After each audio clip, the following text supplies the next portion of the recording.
You know, when you put the cross around your neck, maybe around your rearview mirror, maybe you hang it on the wall, it's easy to forget all that went into it. When you make the sign of the cross before a prayer multiple times in the course of the Mass, it's easy to forget all that's behind it. Jesus would never forget, and He's calling us not to forget the beauty and the love and the sacrifice of His passion.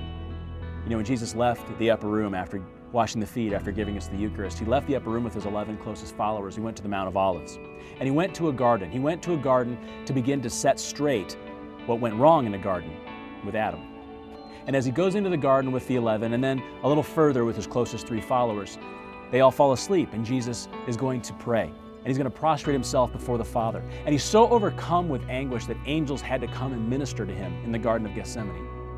You know, Gethsemane is a really interesting word. Gethsemane literally means the place of crushing, because this is where, on the side of the Mount of Olives, they would take the olives and they would crush them under heavy stones to extract the really precious olive oil. And as Jesus is praying, He's filled with anxiety, something really amazing happens physiologically, that the chemicals in His capillaries break down, and He literally begins to sweat blood. It's a physical condition called hematidrosis. It's incredibly rare, but it does happen. Have you ever been so stressed that you literally had blood seeping out of your pores? So stressed that God Himself had to send angels to minister to you. As the night progresses, He's going to have one of His formerly closest friends betray Him with a kiss. He's going to be led away in chains. He's going to be beaten and humiliated. He's going to be subjected to a mock trial. He's going to be left overnight, trapped, locked up. As the day progresses, He's going to have another mock trial before the Roman governor. And as the day goes on, He's then going to be turned over to the Roman soldiers to be scourged, to be flogged. Now, under Jewish law, you could be flogged, you could be hit and struck with a rod, but not more than 40 times. And this was meant to discipline someone, to teach them a lesson. The Romans didn't have that caveat of mercy. The Romans didn't have a rule that said no more than 40. The only stipulation in Roman law was that a prisoner had to be beaten so severely that his skin was barely hanging on.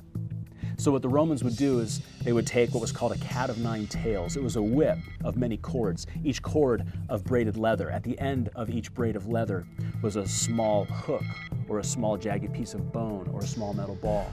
The idea was that the legionnaire, the soldier, would drive the whip, the cat of 9 tails, into the prisoner's back so hard that those sharpened ends, whether it be the metal ball or the hook, would dig into human flesh. And then the soldier, the legionnaire, would pull back the whip and it would tear the flesh till literally tendons, muscles are being ripped and shredded, till literally the skin is just hanging on.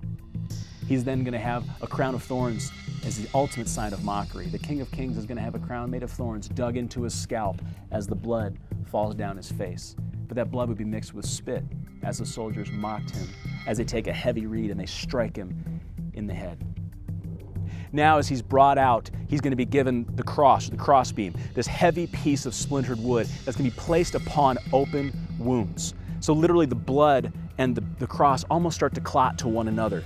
Now he's going to be forced out into the busy city streets. Jerusalem, the busiest time of year during the Feast of Passover. Tens of thousands of extra pilgrims have made their way to this holy city to enter into Passover. And now as he enters into the city streets, overcrowded with people, every movement with the cross is going to send shocking pain through his body.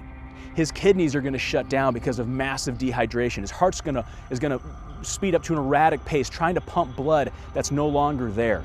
And as this happens, his blood pressure is going to drop, and Jesus himself is going to drop under the weight of the cross, under his loss of blood. As the day progresses, as he gets closer to Calvary, he literally is going to have his internal organs start to shut down. He's going to have 9-inch spikes driven through his median nerves, sending a shockwave of pain through his body that we really cannot comprehend. That his shoulders are going to be pulled out 6 inches in both directions. And as he's nailed to the cross, hands and feet, he's going to be raised naked and humiliated, broken and bloodied for all to mock. As this happens now, a fluid sac is going to build around his heart and around his lungs. Pericardial effusion, pleural effusion are going to set in as his body begins to shut down. And as dehydration has fully set in, he's ultimately going to go into what's called hypovolemic shock. And as he hangs upon the cross, slowly dying, he's eventually going to die of asphyxiation, unable to breathe, as he breathes his last for you and for me. Now, is that what you think of every time that you make the sign of the cross before a prayer? Is that what you think of every time you put a cross upon your body, you look at your rearview mirror, you stare at a wall? Are those the things that we think about? Do we think about his passion, his death? Do we think about this act of great love? Or do we often just sort of make the sign? My brothers and my sisters, it's not just about the how of what happened on Good Friday. It's about the why. And here's a reality that you and I have to live with and think about. That the God of the universe loves you so much that he would rather die than risk spending eternity without you. And he found the suffering to be worth it. He found you to be worth that suffering. He found me to be worth that suffering. God so loved the world that he sent his only begotten Son, that we would not perish, but that we would have eternal life. The next time you make the sign of the cross, don't just think about the how or the what. You think about the who and think about the why.